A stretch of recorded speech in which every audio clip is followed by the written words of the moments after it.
देखेंगे रीजनिंग का सवाल। सीजीएल प्री 15 सितंबर 2025 में सेकंड शिफ्ट में पूछा गया है। Which of the following alternative will fill the blank. देखेंगे इसमें नंबर देखेंगे कितने हैं। 1 2 3 4 5 6 7 8 9 10 11 12 13 14 15 15 3 गुणे 5 हो जाएगा 3 5 15। तो इसमें 3 के भी वेक्टर कर सकते हैं और 5 के भी करेंगे।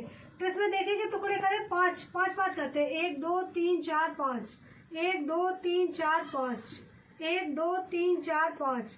देखेंगे पी क्यू, इसमें P Q R S T, P Q R S T, P Q R S T, P Q R S T. तो इसमें क्या बनना है आर पी फिर एस क्यू।